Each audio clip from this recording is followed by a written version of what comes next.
So here we go, next video on resume tips. And actually what I decided to do with this video is combine tips number 3 and number 4.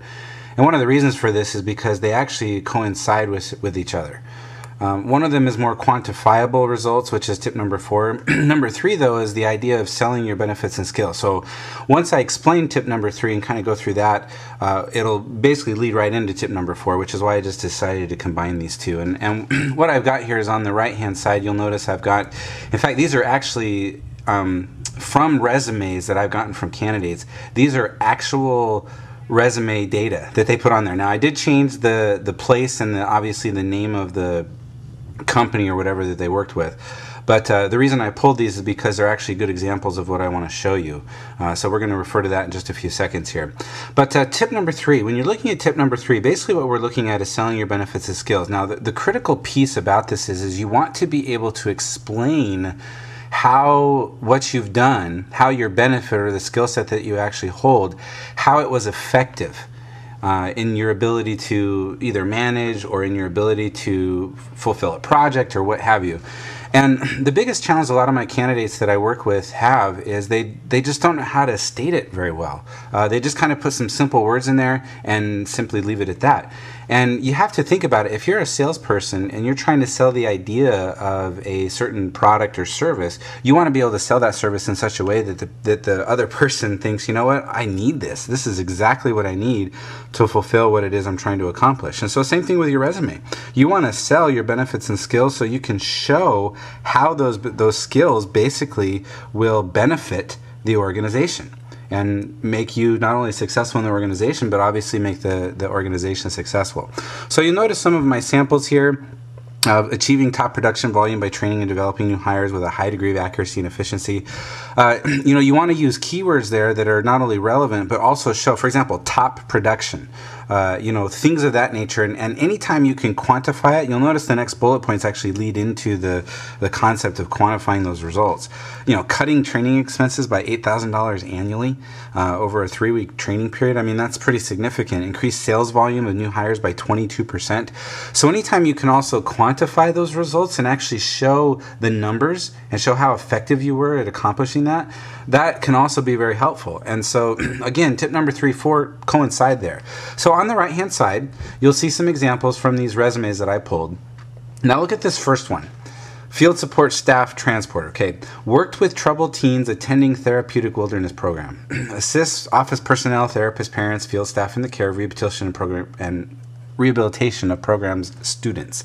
Okay, so what is that really telling us? Yeah, it's telling us some basic details about what they did there, but is it really quantifying it, or is it really selling us on the idea that you're good at this? I mean, just because you did it doesn't mean that you were good at it.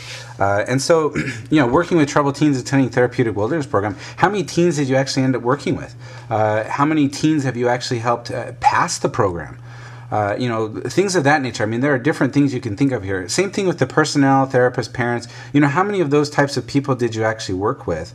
And how effectively did you manage your work with them to show the progress of the rehabilitation program itself? I mean, there are a lot of things there that you could add additional bullet points that can actually show how you're working there and fulfilling the duties of the position were a success. And so that's definitely something to think about. Look at the next one. Co-manager, assist manager in stores day-to-day business operations. Helped in supervising and training of employees. Again, very generic. Yeah, you assist the manager, that's great, but what are some of those day-to-day business operations? Were you able to manage effectively the business operations to a point where there was money saved, where more sales were made, et cetera, et cetera? Same thing with supervising and training. I mean, how many of those did you actually supervise and train, and how many of them ended up being very successful due to the fruits of your labors, if you will? So again, something to think about there. Last one, renewals agent. Sell account renewals, upgrades, products to current and previous customers, investing in the stock market. Okay. Again, there's not a whole lot here. Yes, I understand that you sold accounts, but that really doesn't tell me anything, nor does it sell me on the idea of your skill in actually being successful with those account renewals. So if you can somehow quantify that, maybe it resulted in 15% renewals, maybe 24% upgrades, or maybe 22% of the time you were actually able to sell additional products to current and previous customers.